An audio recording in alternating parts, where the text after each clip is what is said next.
Well, let's get underway, folks. It's great to have you all on the call again. Some of you for the second round and some new folks I can see. Welcome to the second of our 4 learning spaces under this rubric of Leading Beyond the Blizzard. We'll explore this language again in a moment, today specifically in relationship to this issue of fundraising and survival past the blizzard. So while we're doing this, I think Steve and Terry are going to run the first of our polls, and you can take a couple seconds to fill that in while we're doing a bit of an introduction here. So I do want to actually mention the partners that we have along the way here, particularly waybase.com. Some of you folks last workshop met Tim, who's working with Waybase, and the EFC, the Evangelical Fellowship of Canada, is along for the ride.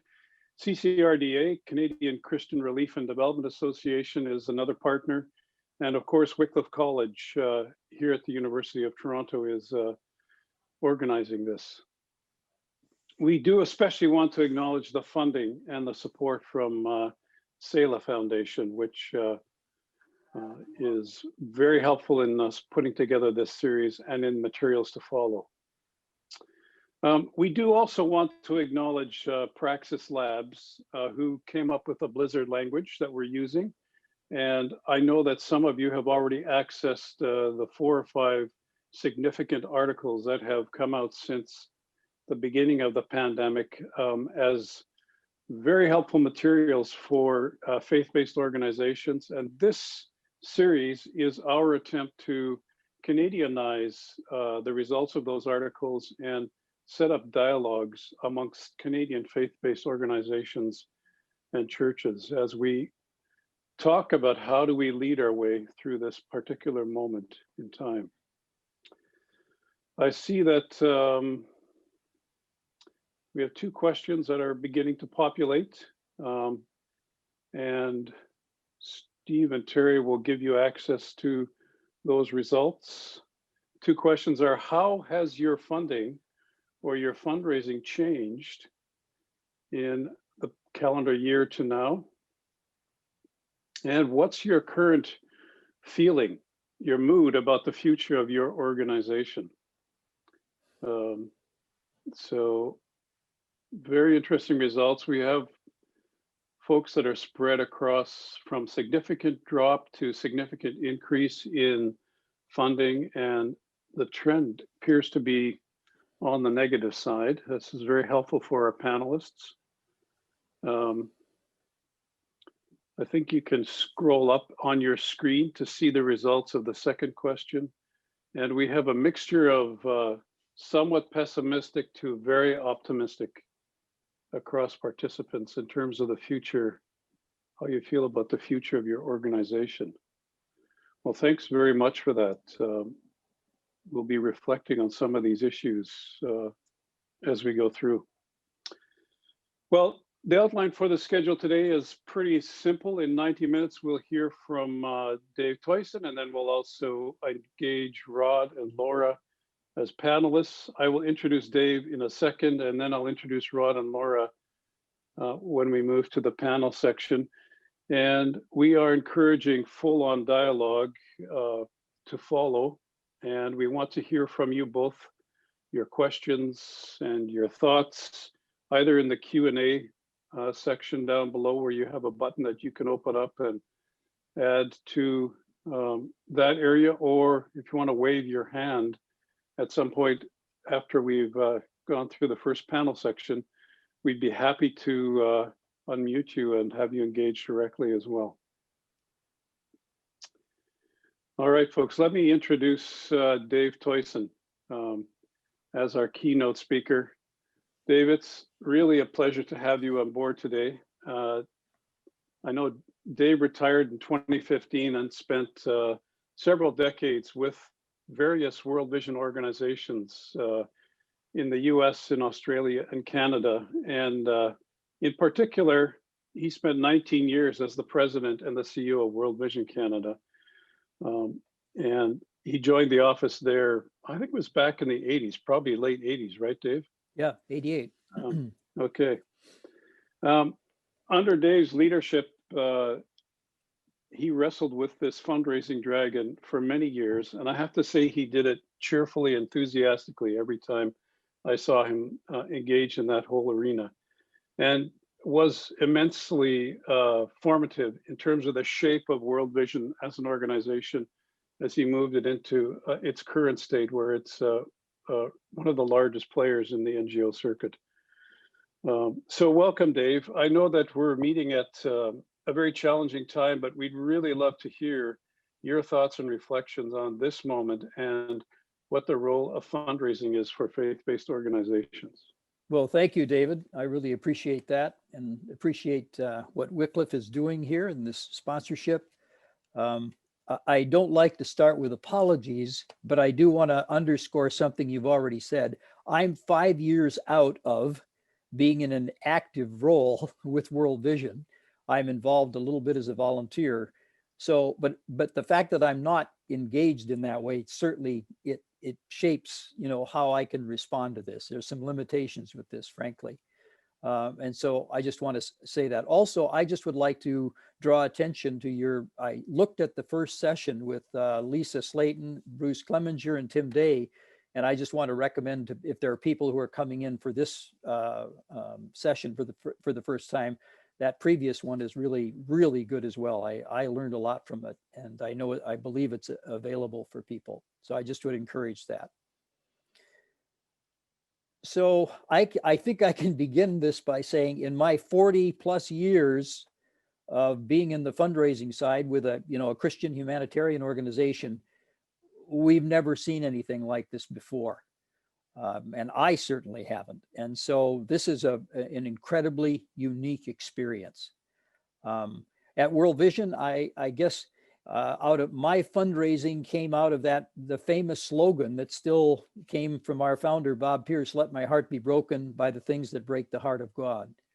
And that's been, I think, something that in the midst of this kind of crisis, other people, hold this statement as well, or something like it. That's the thing you always want to go back to, I think, is something that's really fundamental in the organization.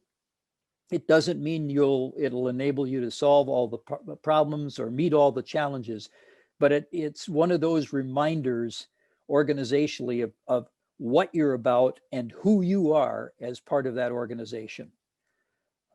The other part of my experience, I think I just want to talk about briefly, because it relates to the work that World Vision is doing and other Christian organizations are doing as well.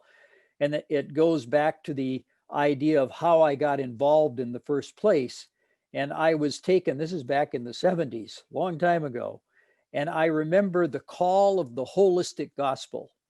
And many of you are probably too young to know about this, but there was a famous gathering called the Luzon Congress in 1974. And it was spurred and pressed forward by Billy Graham in the US and then John Stott in the UK. They were the two figures that could bring together a somewhat oftentimes fragmented evangelical community, to bring them together. And it was out of that great Congress that there was a statement across the board in a way that we're still living off. And that was the idea that obviously the gospel's about evangelism, but it's also about justice, about the social, obviously spiritual needs and physical needs of people.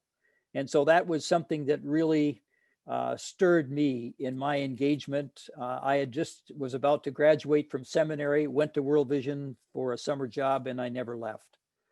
And then the other thing that as we're thinking about this pandemic, is I think part of it brings up this issue of transactional work, where people sort of give something and then we do something for them.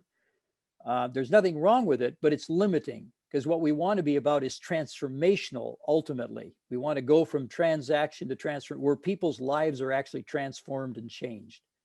And I think that's really critical in the midst of this pandemic, not to lose those ideas that are so fundamental, I think, to effective work, whether we're focused primarily on evangelism or whether people are working on the social side. It drives both. It drives both. The other thing that I think is really important, regardless of what your charity is, we're storytellers. And the gospel is the greatest story ever told. And so we mustn't forget that in all the planning and all the work that we have to do. Still, the most important thing, I believe, is to tell the story, to people. What is your story as an organization? Because we're trying to draw people into a world that sometimes they are oftentimes threatened by it, or they don't want to move into this. They don't want to move into ministry, or they're reluctant. And I think it's really important that we even in the times of this pandemic, we don't forget that, because I think it's fundamental. How do we tell the story so that people's hearts are touched? And I think one of the biggest challenges we have today in this environment is that social media is so prevalent, and everybody's seeing or learning or hearing probably more than they ever had in their lives. But it's also an environment that doesn't particularly go necessarily as deeply about what the situations really are. And so it still comes back to us as storytellers to help people understand that. How do we break down the distance? We know Jesus is everywhere. We know that the Holy Spirit's at work.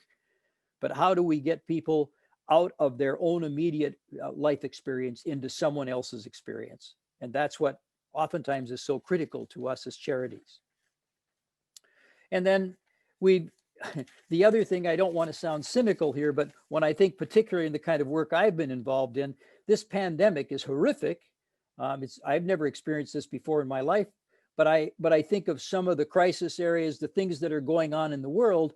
We have to be reminded when we're storytelling that for a lot of people, it's significant for everybody on the planet today, but there's a lot of people who are wondering where they're going to get their next meal as it is, or they have no access to clean water, or they're in the middle of violence and their home is being invaded, or that doesn't change. It's still there.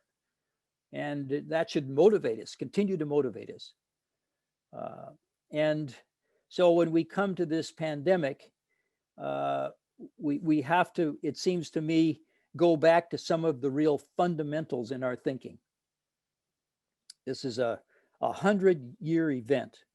Now we go to Jesus, we look for help, we look for comfort, the Holy Spirit speaks.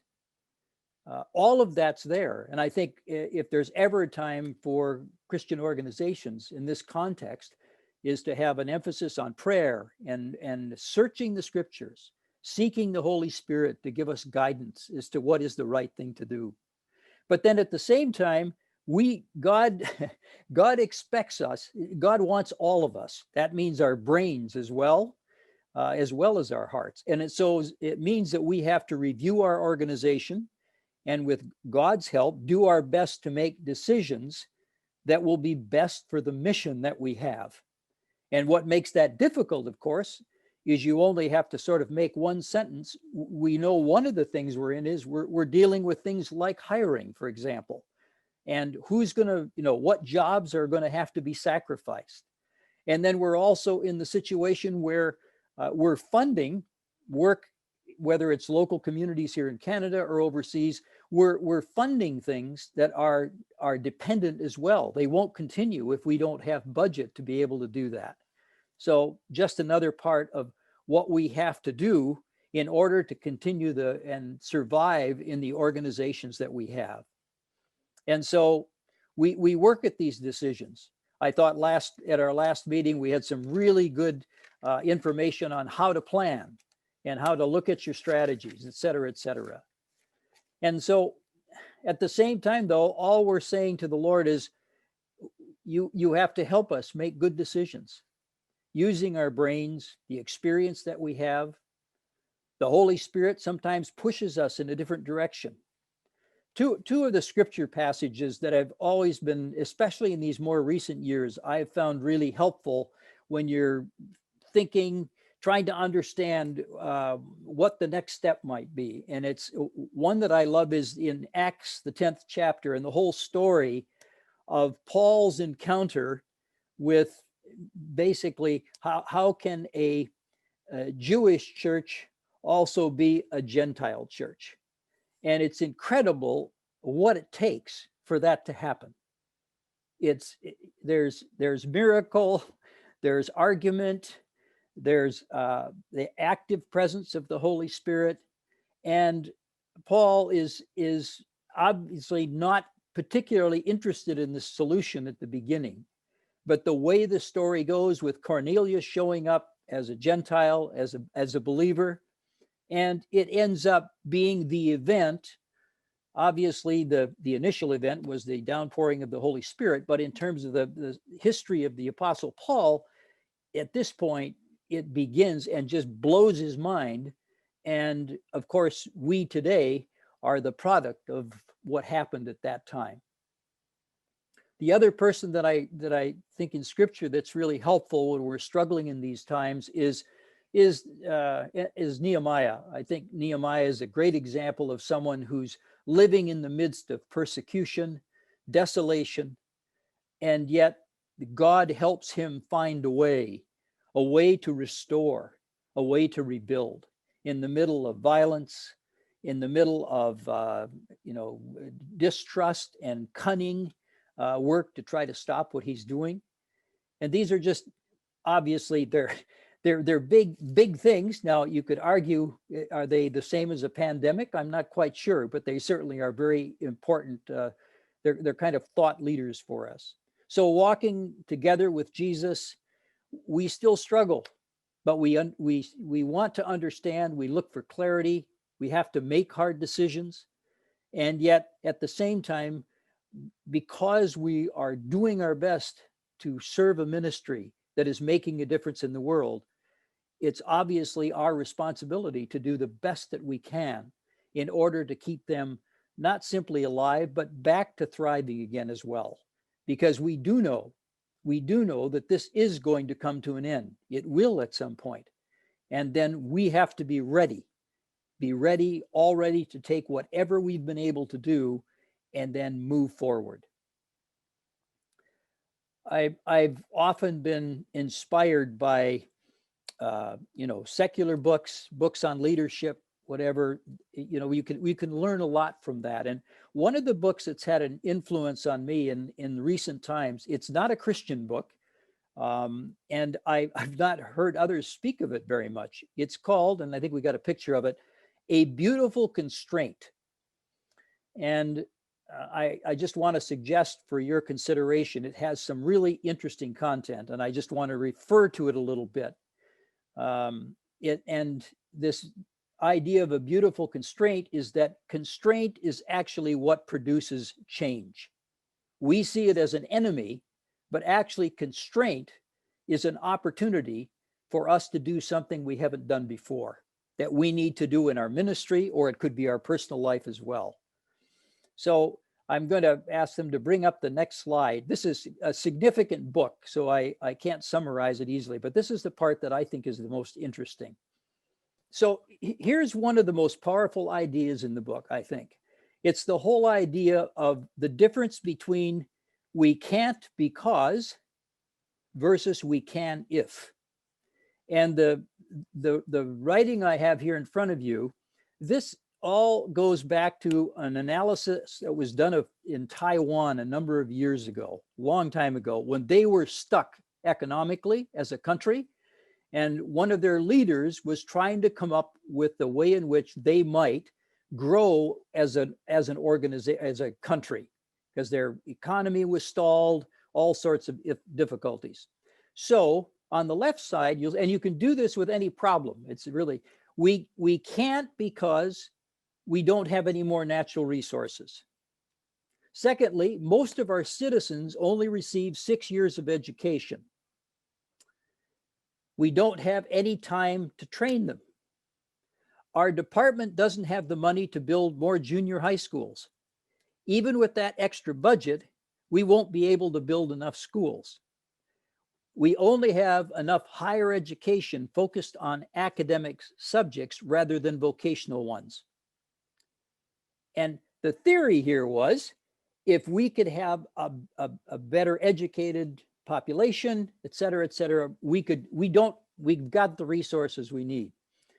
So if you go to the other side, but we can do this is what they said, if we think of people as a natural resource. We have lots of people. And we have to introduce an increase in basic education from 6 years to 8 years. We could resource it from alternative teachers and students graduating from university and school without official training. We can introduce a program that trains them while they're in service. We can resource additional budget from other departments. And we can persuade independent schools to participate and expand so we can use their part of the capacity as well. And finally, we can combine creating a strong vocational track with partnering up with private commercial, I can't see it, I'm missing it, to train people with the skills we need. All right? The argument is that's what changed Taiwan. And so one of the things also behind this, they talk about asking propelling questions. And one example they give for you if there's any people that are auto racing folks, they tell the story about one of the car companies decided, hadn't been in racing that much, but they said, how could we win Le Mans without having the fastest car? And it's so obvious now. What they did was they came up with a way that it was more efficient with fuel.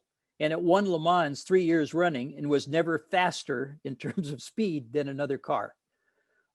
So this idea that I think is really interesting is that it challenges us to get into a we can if rather than we can't because. It's a little bit like some of you are familiar with appreciative inquiry, which says when you're in a problem situation under particularly pressure, just stop and say, let's appreciate what we've already learned. We appreciate what we have. And I think we need some of that attitude, even in the midst of this pandemic, which is so overwhelming, and it's it's tearing a lot of resources apart. So I'm just suggesting to you this might be helpful. The pandemic has, in some ways, gives us opportunities, even though some of the opportunities are really difficult. And obviously, more people dying, it's hard to say that that's an opportunity of any kind, but we can do something. My favorite verse is, let your light so shine before others that they will see your good works and give glory to God in heaven. That's really, I think, what we have to keep doing here in the middle of that pandemic. I think with that, I'm going to stop, and I'm happy to, with question periods or whatever, I'm happy to do my best to answer any questions that you might have. Well, thanks, Dave. I'm struck by so many things there, and I'm going to hold my gunpowder until we get a chance to hear from Laura and from Rod. In the meantime, folks, we have another couple of polls that we'd like you to engage in. 2 questions. What are some pandemic-related program changes made in your organization in the last few months? And a second question, what human resources-related measures has your organization taken in response to the pandemic? So please have a think about those options and add your responses to the 2 questions in that poll. In the meantime, I'm going to switch over to Laura and Rod, and I'm really pleased that both Laura and Rod have been able to join us. A lot of you probably know Laura through her work at the Canadian Christian Relief and Development Association. We've all been really impressed with Laura's work there as ED in the past couple of years. CCRDA, for those of you who don't know, is a coalition, a network of 55 organizations based in Canada that focus on international relief and development from a Canadian perspective. She spent the first decade and a half or so of her career working in international youth with an organization, and I love Laura's passion for human and organizational change and her vision for actually gathering. Well, it's kind of like herding cats, isn't it, Laura? The CCRDA. Yes, You are immensely skilled at this.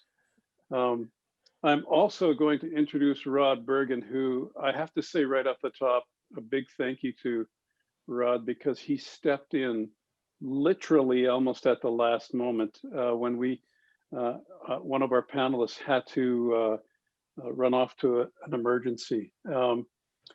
Rod is, I'm sure many of you know as well, Rod is the president of Power to Change, and he has been there, what, for over 5 years now, I think. Over 5 years leading, I've been here for seven and a half. Okay. He's also, I think, on the board of a couple of pretty large foundations.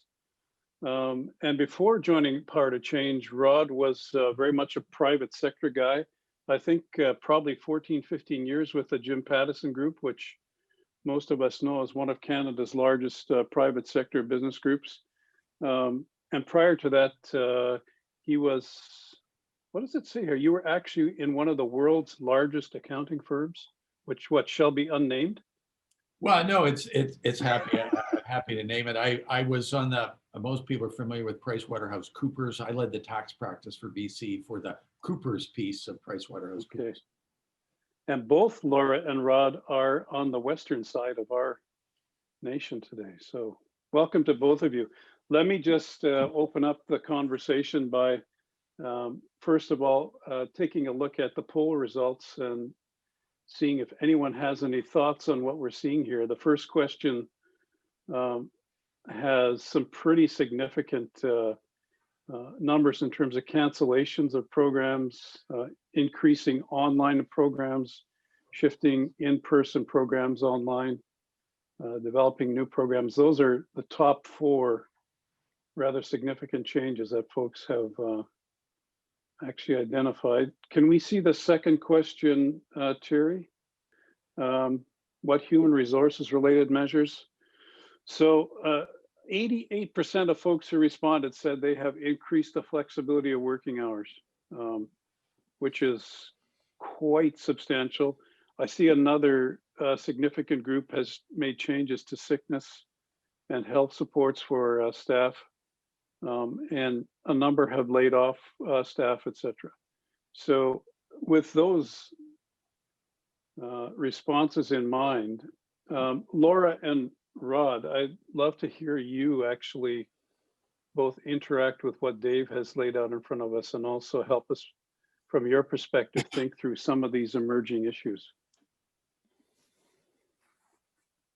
Yeah, I can jump in there, Rod, and start us off. But I think some of the things that Dave laid out are really fundamental sort of pointers back to why we exist and who we are, and going back to the core of our mission. And I think like that's one of the things that we need to continually be reminding each other of, is that we don't exist to exist. We exist for missions and mandates. And so the decisions that we make around, changing circumstances right now have to be in that line. And I think that particularly when it comes to Christian organizations and Christians, requires a lot of ruthless or radical trust, because we've tended to, quite honestly, put our trust in money, and the panic that comes up when we start to think about what does this mean for fundraising and all of that sort of brings to the surface some of those ways that maybe we have been trusting in money rather than in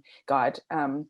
And understanding his sovereignty, and not that his sovereignty is for people to suffer, but that he can do transformation and restore the world in any way that he wants. And that requires us to think strategically, creatively, be in relationship with him, to be making those kinds of decisions, and seeing, where is God moving in the world right now, and recognize that that might not to take our responsibility to steward our resources wisely, knowing that they represent people and people's livelihoods and jobs here in Canada.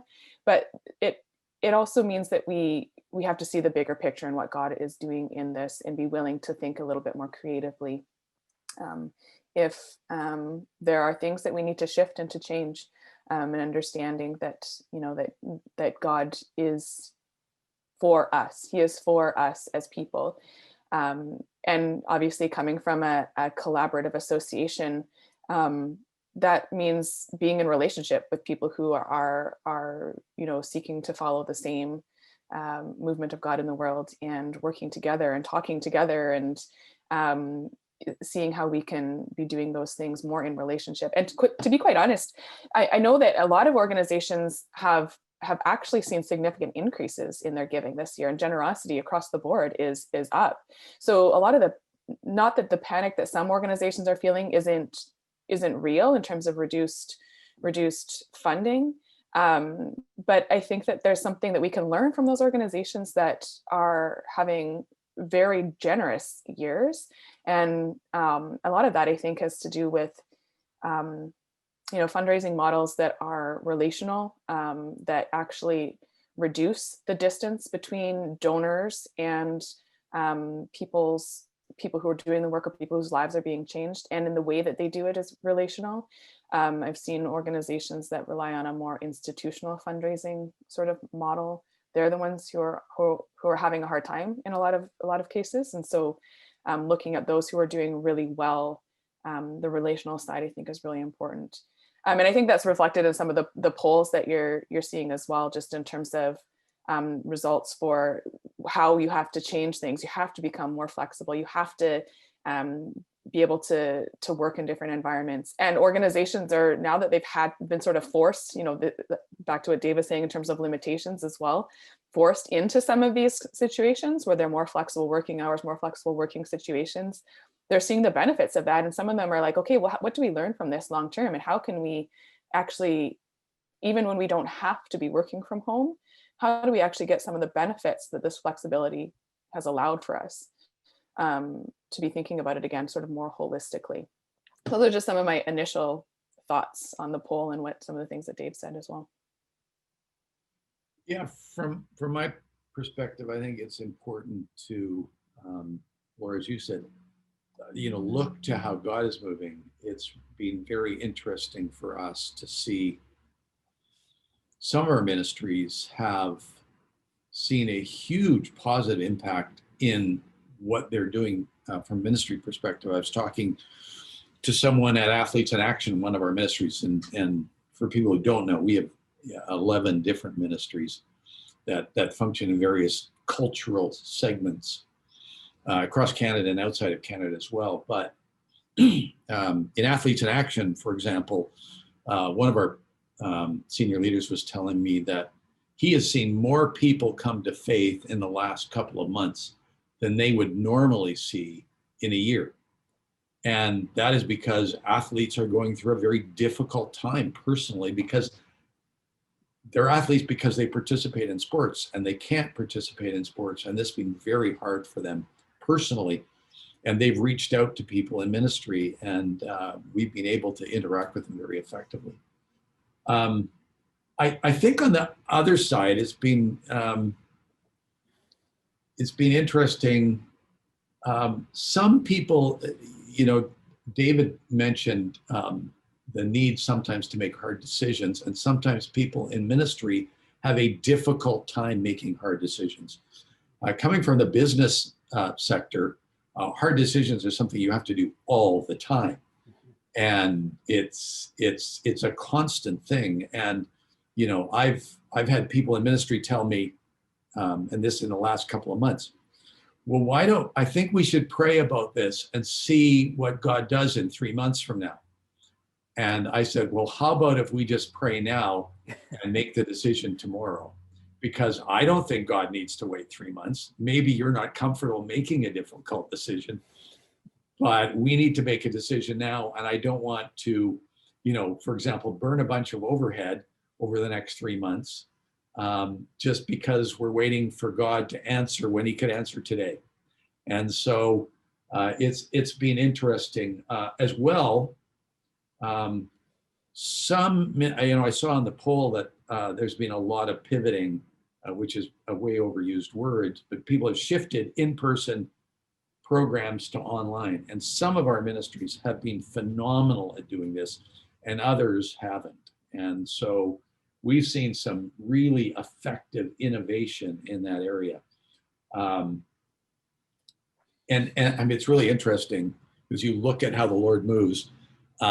I brought in an expert in innovation, someone who, if you look at some of the US firms and who's really innovative, one of the most innovative firms in the US, we actually, the individual who's head of innovation retired, and we brought him up last September to spend a day and a half with all of our ministries talking about innovation.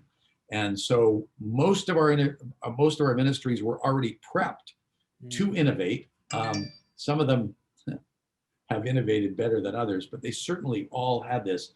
And I think going to your, and I look forward to reading the book that you mentioned, David, but from my perspective, and I've been focused on innovation, and most people, and it's not a dissimilar thing to the process you mentioned. Most people don't realize that innovation starts with stopping and trying to understand and identify the problem.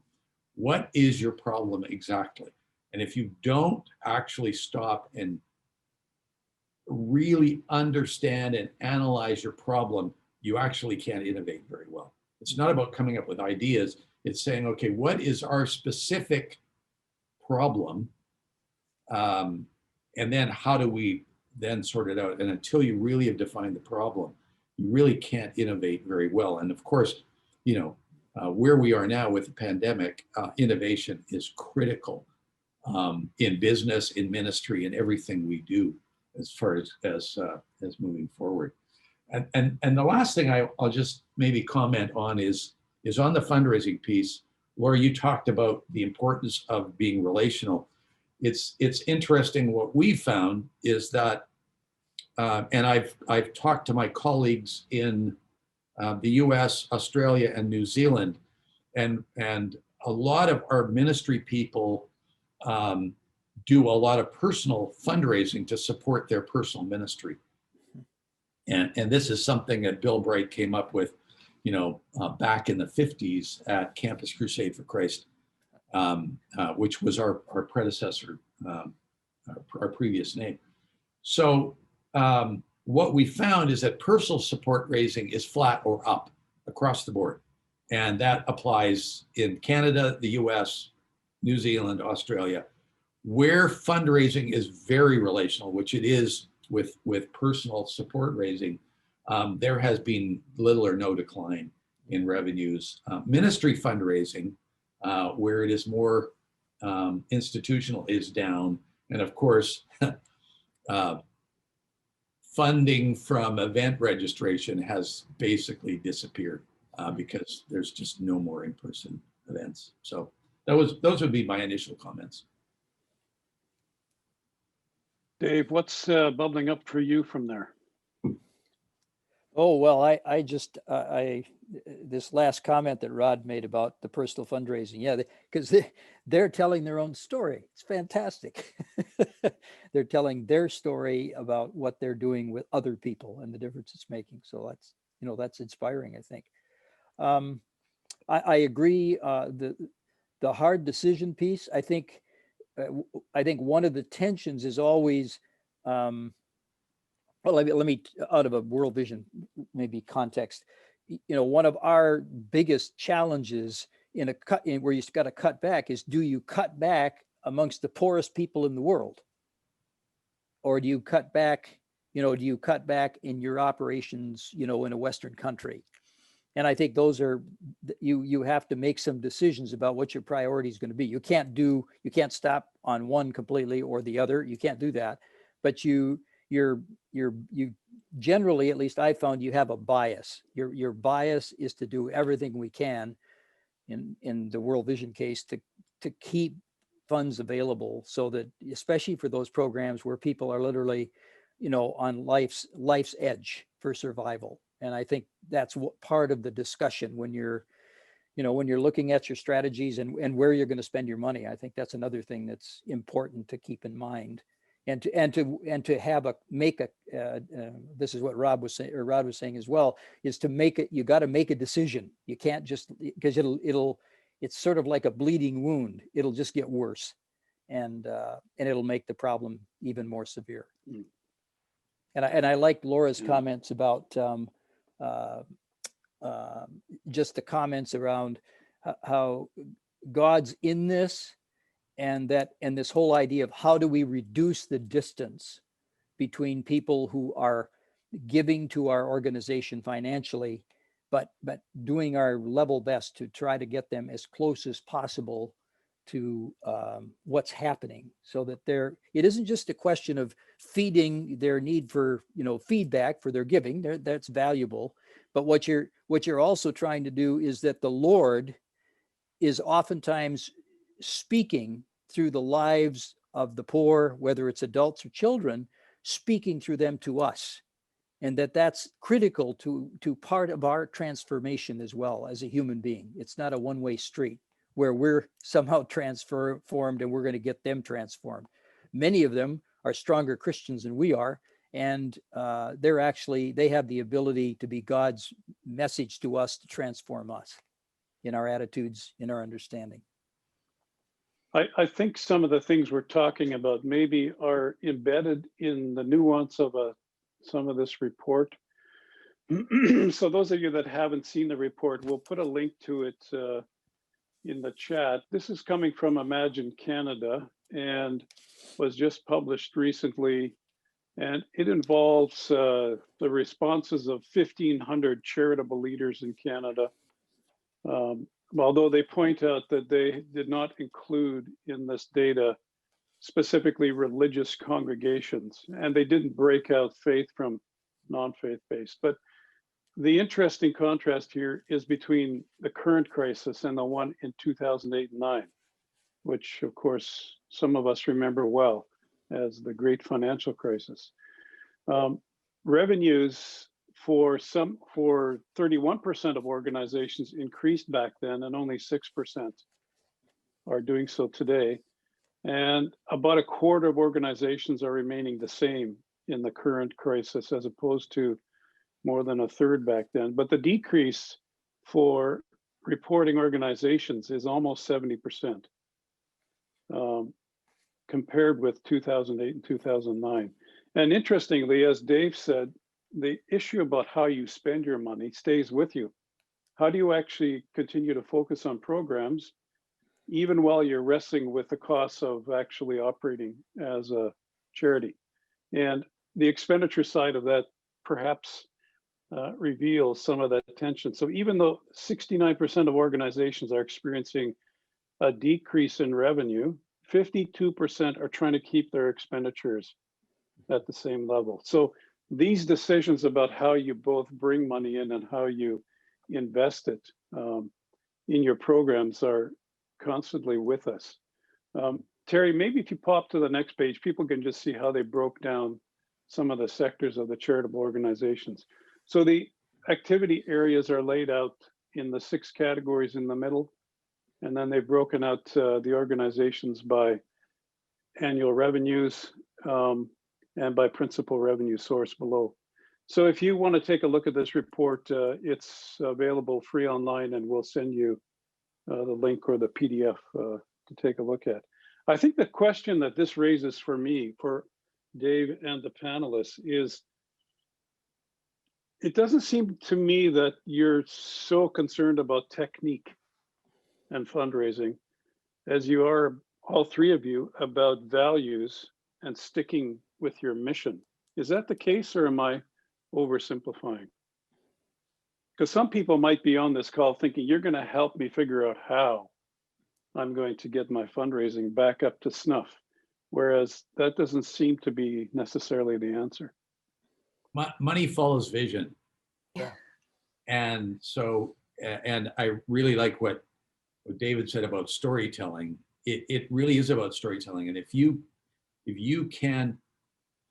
donors are moved by your vision and what you're doing to impact the world, for, in our case, for the gospel, we're a proclamation ministry.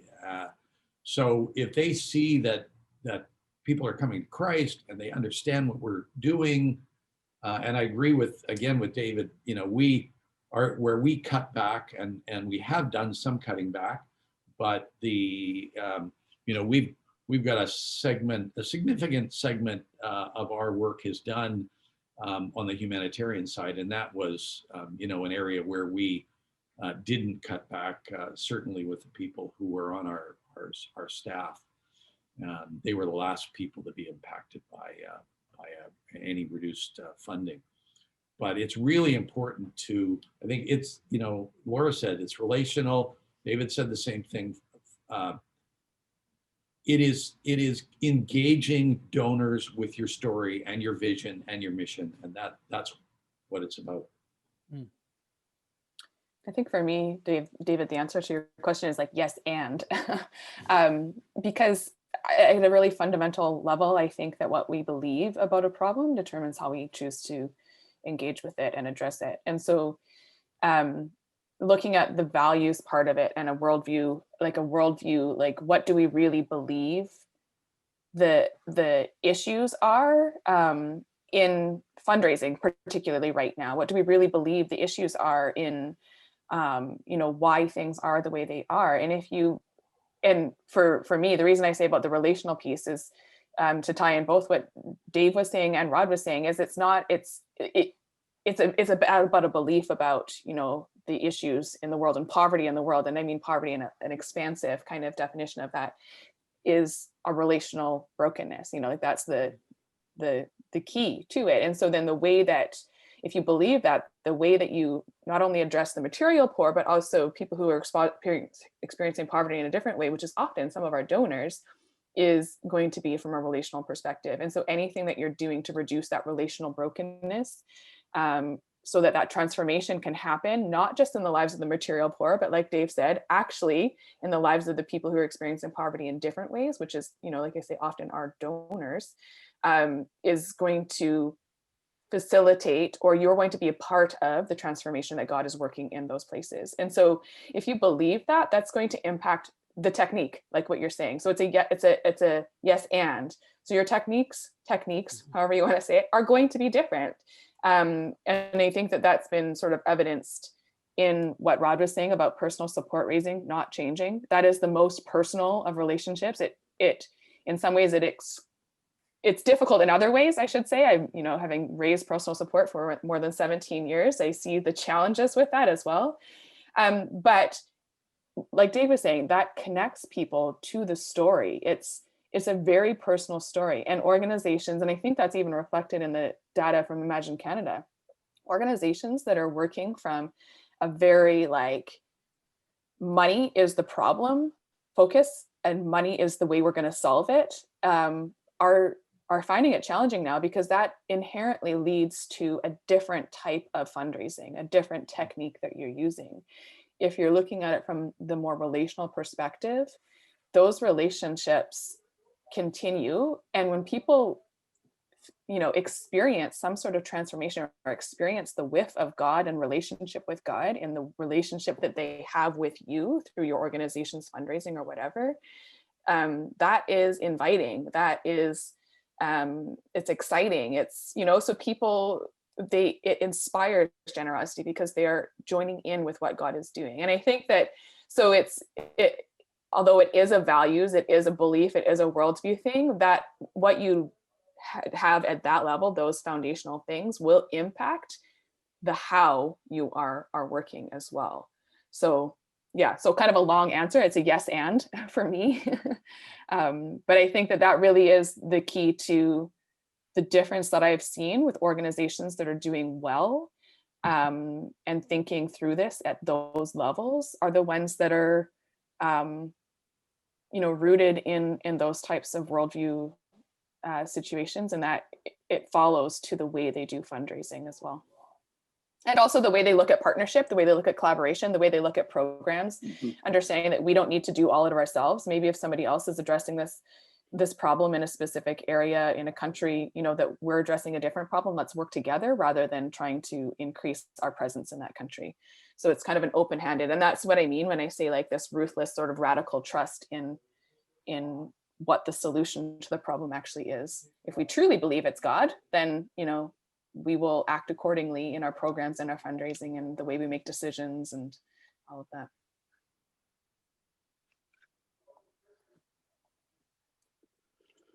Any thoughts, Dave? No, I think it's been said so well by both. I think it's really good.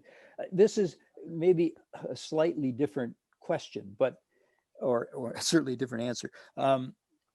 I think one of the things that we're struggling with, not just with the pandemic, but generally with social media to a certain extent, is that people are getting a lot of pieces of things, but it's very quick. It's a few seconds, and there seems to be less and less time to actually hear a story. Now, the social media can work well to get something quick gets them, and then they move off and find the longer story.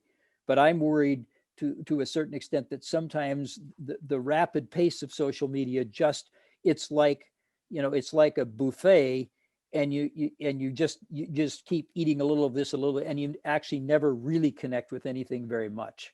And I think that's one of the challenges that we face as organizations when you're trying to tell a story.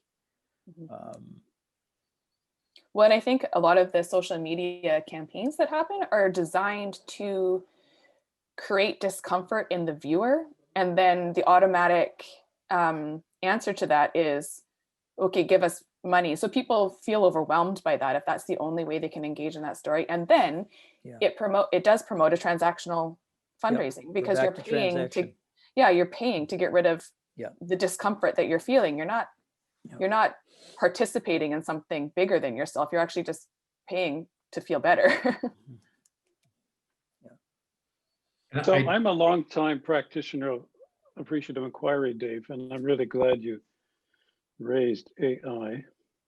But I have to say too that I'm also a bit skeptical about AI when it becomes, I don't know, kind of a trite positivism.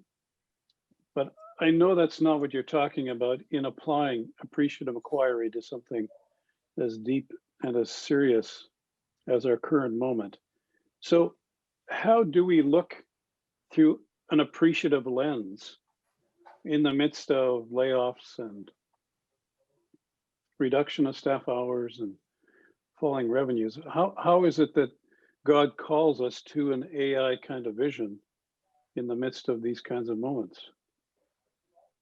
David, I'd like to answer it with a very personal response. And it's not just for this particular situation, but we lost our daughter-in-law 5 years ago. It was actually the day after I retired from World Vision, to cancer, multiple myeloma. She was a reasonably healthy person, and it just took off, and she died in less than a year. And my sister's a psychotherapist and a psychologist, I should say, clinical psychologist. And she said something to me that I think applies in this situation. She said, "This is terrible. It's a tragedy." But she said, just ask, what am I supposed to learn through this? What is God teaching me through this experience? And I think that's something, that's the same question that I'm asking about the pandemic. What is it that we can learn so that there's something here? It's not meaningless. There's something here, and that's been something that's been really helpful. That I think it applies to a pandemic as well. When you look at, you know, all the tragedies of people dying, you know, both old and young, and the caregivers, and it's just incredible. And yet I still find it helpful to ask that question. It isn't like it will answer everything, but it moves me away from feeling bad or feeling angry or just feeling confused. It's saying God's given you a brain and a heart, and you know, God's in this somewhere, and we have, you know, God's there for us. And so anyway, that's just I'm trying to build a bit, I think, on your really good point. Rod, I think I cut you off there. No, I was just gonna make a comment about storytelling and social media. I think what social media is requiring us to do is become better storytellers. Yeah. Getting to the point, because some people would tell a story and it can be a really long story, but in social media now, you've got to condense and be really to the point. And seeing it as part of a larger story too. Like, it is not the only, I think, Dave, you were sort of alluding to this as well. Like, what are you drawing them into? What is the larger trajectory that you're drawing them into? Are you drawing them into making a purchase so that they feel better? Or are you drawing them into a larger story, like you're saying, Rod? I think to what David, you were saying in terms of appreciative inquiry, and very much along, you know, affirming what Dave, your experience in that is, I had really similar experiences taking, as part of my job previous to this was relationship building between Canadian and Rwandan youth. And we would take Canadian youth to Rwanda, some Christians, some not, often from marginalized backgrounds. And a part of their experience there was going to the genocide memorials, and obviously a very, very difficult thing for a young person or anybody to try and comprehend, because it's incomprehensible. And we didn't shy away from those questions. We in fact encouraged them when they ask the question, which inevitably comes when you experience or see some of these really difficult things, is, where was God in this? So ask that question, you know, like, where is God in this? And the answer to that is, he's always for us. He's always for his creation. And so what is he doing, and what is he inviting you into? And that's where you start to see opportunities. That's where you start to see, you know, the creation, the creator, the creative that's going on in the midst of, and it doesn't in any way minimize the horror of it either. It's a different perspective, that it's a different place that you put yourself, a position that you put yourself in, to start to see some of those things. And I think that's where, I mean, that's the foundation of appreciative inquiry, in my perspective, resiliency theory, community asset-based development, like all of those things. And it comes down to, again, like a worldview thing. It changes when your worldview is based in God's truth and God's story. It's going to change, you know, not only the way you see things, but the way you address things as well. About 45 minutes ago, Manuel Bohm actually popped a great question into the chat, but we really should talk about this. Manuel, if you want to raise your hand and be unmuted and engage here directly, that's fine. Let me read the question. Rene Padilla and the liberation theology, the churches have yet embraced the holistic approach, often on a local level. Is COVID the huge chance to bring the church out of the building to become ecclesia? That's a small one. Who wants to handle that? He's right. I agree. Yeah. You also had a great comment in the Q&A about, you know, caring for our neighbors and what that actually means. I think sometimes we outsource to the professionals, the organizations, you know, that we all are part of and connect to and love and support, to caring for our neighbors across the world. But like, what would happen if we looked and said, again, reducing that relational distance and relational brokenness, like, what does it look like to actually care for people? And that might be the person who lives next door to you. It might be, you know, someone else around the world too. So David, you mentioned a book that really impacted you. And I, you know, for me, I think the most impactful book that I've read over the last 5 years has been Andy Stanley's book, Irresistible. Yeah. And the reason is because I'd over a period of about 10 years, I kind of arrived where he was, which is that, you know, the church at the Nicene Council really moved from being one where Christianity was behavioral, where the reason you're a Christian is, and that you're identified as a Christian because we love one another. That's what Jesus said. Yep. And so then the church moved from being, what was important was not how we behaved, what was what we believed. And so what we see today in the church is, you know, for the large part, and I see this in the US, I see this in Canada, is we're inside the building because we believe the same thing. But a lot of Christians that I see, you know, I actually think are functional atheists, because how they behave is not fundamentally influenced by what they believe. If we believe in the resurrection, that Jesus Christ rose from the dead, that he reigns in this earth, that he, you know, as a church, we need to go forward. And the way we impact society and culture is by the love that we have one for another and the love that we have for those people outside. Because if you just love the people you know, Jesus said, sorry, no gold star, right? You need to love the people who nobody else loves, and you need to love the people that hate you. And we need to love everyone. And so Andy Stanley does a really good job in his book of really saying the church was irresistible and became imminently resistible. How do we get back to being irresistible? I think we had Manuel raise his hand. So Terry, can you engage him? Oh, yes, Percy? I could unmute myself. Do you hear me? Hi. We can hear you. Thank you, David, for putting my question out there, and all of you to affirm that recognition that, well, for about 60 years now, or even longer, we do know what we should be doing. So with Lausanne, we all know it, but we have yet put it into practice.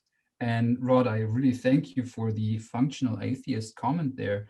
So what do we do about it? As fundraising is still milking a cow that is now lying dead at the side of the road, we say, oh, there's still some warm milk in it. Let's get the milk out there. And then when it's dead, then it's finally dead. And then we may shift over to something new, because then everything is dead. So should we call for a lament, a nationwide, almost like, well, World Vision is global, and these organizations, Power to Change, we are all global. I work with the World Evangelical Alliance, Peace and Reconciliation Network. We are all so global. Should we call out for lament and say, we need to stop trying to ask, when can we go back for a Sunday morning experience, and really say, this is the season to really go back and revive the church in a way how actually Jesus called us to be? Yeah. I really resonate with what you're saying, Manuel. I think that's right. The challenge is, how do we engage, you know, in a way to get people to do this? I think there's already a momentum amongst you know, a number of churches who want to do that, and I think Andy Stanley was very brave in that book, because I think he's trying to, because one of the sad things, it's probably easier to point to our neighbors to the south, where just the whole issue of, you know, particularly those of us who are evangelical, it just seems as if this idea that you're talking about, Manuel, just does not resonate with so many of them. They're on a totally different, and so, but I don't think that means we shouldn't do this. It's just a way to, I think most important thing, I think, is that whatever influence we have, we're seeking to influence our local church and our local pastor, priest, whatever. What are we doing to encourage them, as well as encourage our congregation to be engaged in such a way? Because I think you're absolutely right. And unfortunately, I think there's enough pushback that it seems to be more complicated. And maybe what we're missing is we're not being courageous enough. I would add to that, Manuel, that I think I just one of the things I read, and I've enjoyed the pandemic for the amount of time I've had to read, I go on long walks and I got my audiobooks. And one of the books I went through as well was Justo Gonzalez, The Story of Christianity, and impacted me very deeply. But one of the things I got out of that was that moves of God are not created by big churches. And it is, probably the best example is Count Zinzendorf and the little group in Herrnhut in Germany, where they just basically, people started praying. There was one guy that acted as a catalyst, and it grew to a group of a couple of hundred people. But it also grew into a prayer meeting that went, 24/7, 365 for 100 years. And I think it's if there could be a group in Canada that actually got a hold of the Holy Spirit and started to pray, that's what ignites a fire. That's always what's ignited a fire in the history of the church. Not, and it is courageous, but the courage comes from the Holy Spirit. And I think for me, Tim Keller commented on this in his book on prayer, where it's moving from what he called maintenance prayer to frontline prayer, and moving and asking God to move and in a very real way. And I think that's really what we need. We don't need a lot of people. We just need the dedication for a few people to do that. I also think that one of the biggest barriers to some of these things is our refusal as Westerners to deal with our own poverty, because we think that we are not the poor. We are not that, it's kind of a pride thing. And the reality is that, from a material perspective, many of us aren't poor. Obviously working with people in, community or international development, we see people who experience significant material poverty. But from other perspectives, North Americans and Westerners are incredibly poor. And I see that most significantly in our sort of idolization of money, of consumerism, of all of those kinds of things. And if we're not willing to break down some of those areas of poverty and allow for healing in those areas of poverty in our own lives, then we're never going to think that, we're never actually going to allow God to work in our own lives in a way that is really powerful and through us as well. From a really, so this is take this with a grain of salt. But if you're looking for some interesting perspective that will push you, and it will push you because it's from a very non-faith-based source, but the community-centric fundraising has some really, really interesting thoughts around how to decentralize power in fundraising. And like I say, word of warning there's all sorts of different types of stuff on there. But if you're looking for something to sort of push you in a different direction, especially if you're wrestling with issues around money and power in fundraising, and what it looks like, how it inherently sort of sets people up in these weird power dynamic relationships, there's some interesting reading there and interesting thoughts there as well. There's a group based out of Seattle, but they've got chapters in Canada, and mostly Black Indigenous people of color, a lot of looking at it from a more asset-based community development kind of perspective as well. So, Laura, if you have a link to that at some point, could you share that with us, even afterwards, if you have a chance, because that sounds actually worthwhile looking at. Yeah, for sure. Again, take it with a grain of salt. It is very, it will push people. Okay. Let me pose one last sort of draw together question. I was really struck by a chart in the both in the Globe and Mail and the Imagine Canada report, which asked these 1,500 charity leaders to project where their organization is going in the next few months. And what really shocked me was the number of them who weren't sure that they'd be around after 6 months. And so there are leaders out there feeling that from a funding perspective, from a survival perspective, that perhaps their organizations are on a precipice. And they're having to make, as Rod said, some of these quite bold and dramatic decisions. So it does bring me back to Dave's language about the propelling questions that we really need to ask. And maybe we know that there is a natural life cycle of organizations, and the pandemic is going to tell us more and more about that natural life cycle, perhaps by accelerating it or augmenting the extremes of it. But if I could ask the three of you, what would be perhaps the propelling question that you would encourage leaders who are feeling maybe a bit too close to the precipice? What's the propelling question you would encourage them to ask and explore in their organizations at this moment? Whether it's a fundraising question or not,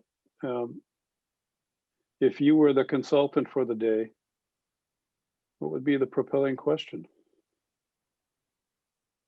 I guess I'd go back to the one I raised before. What can we learn from this? What's God saying to us?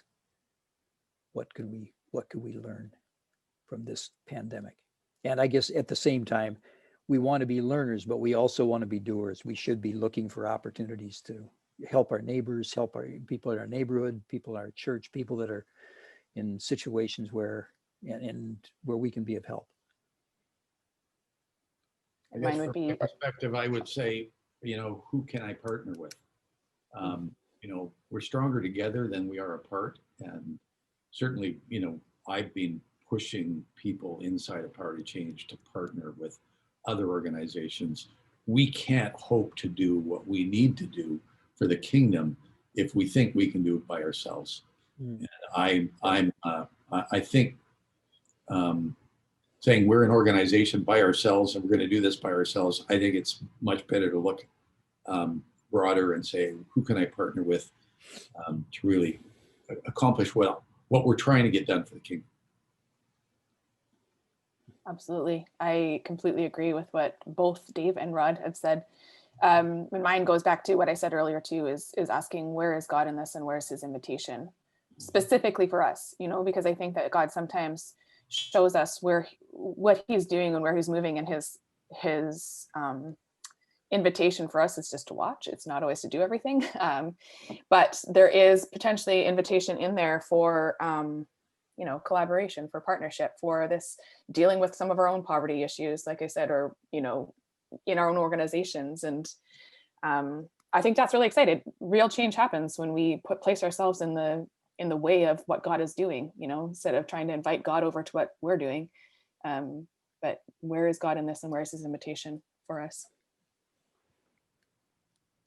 Thank you to all three of you. I think at this point, we had a bunch of folks that had 60 minutes instead of 90, so they've had sent apologies and had to leave. But I think what we'd like to do is at least call a formal end to the conversation here, but hang around and have a chat with anybody who wants to pop in. Rod and Laura and Dave, thanks for your wisdom and all of the experience that you represent, and for your remarkably hopeful and appreciative engagement with a pretty tough issue in a challenging time. And we look forward to folks participating in, I think it's 4 or 5 weeks now. The third one is in January on the 19th. And we'll be looking at the challenging issue of race and diversity and social change within our organizations. And the final event will be on February 9th, when Andy Crouch will join us from Praxis Labs, and we'll be talking about actually the issue of navigating into the future in a moment of lament with some of the work that he and his colleagues are doing at Praxis Labs. Thanks, everyone. Have a wonderful Christmas in the meantime, and please stay very well. Take care. Thank you, everyone. Thank you very much. David and the team at Wycliffe.